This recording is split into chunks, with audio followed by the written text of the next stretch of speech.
মানে আমার তো যেটা অভ্যাস থাকবে সেটাই থাকবে। হ্যাঁ। সে তা যদি অ্যাডজাস্ট হতে পারে সে থাকবে, নয়তো আদারওয়াইজ না। আপনার লাইফে সেই প্রথম ক্রাশের কথা কি মনে আছে? আজ তাকে বলতে গেলে কি বলতে চাইবেন? আমি তার কথা মনেও নেই, আমি মনেও রাখতে চাই না। তো সে আমাকে ঠকিয়েছে। गजब बेइज्जती তো है। একদিক দিয়ে ক্রাশ ছিল, তো ক্রাশের পরে সে আমার অ্যাকসেপ্টও করেছিল প্রপোজাল, বাট সে জেনে বুঝে আমাকে ঠকিয়েছে। তো আমি তার साला ये কাছে दुख মনেও का রাখতে চাই खत्म না, नहीं আমি होता बे। রাখিও নি। ক্রাশ বলতে আমি তাকে চিনতাম না। সে আমাকে আমাকে বলেছিল, মানে তার সঙ্গে আমার পরিচয় হওয়ার পরে তারপরে আমি তার উপর ক্রাশ খেয়েছিলাম।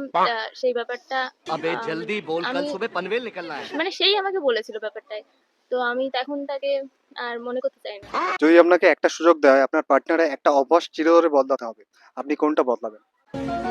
তো এটা আমাদের যেহেতু ফার্স্ট টাইম ডেট, এখনো পুরোপুরি ভাবে জানা হয়নি। তো रुको जरा, জানলে सबर দেখো, करो। অভ্যাস বদলানোর কিছু নেই। মানুষ মানে নিজে থেকেই চেঞ্জ হতে মানে বাধ্য হবে। সে अच्छा। জানে তার জিনিসটা হয়তো পছন্দ হচ্ছে না, আমি হয়তো একটু ট্রাই করবো চেঞ্জ করার জন্য। তো এটা হতে পারে, বাট এখন তো আমাদের ফার্স্ট মিট, কিছু বলতে পারছি না।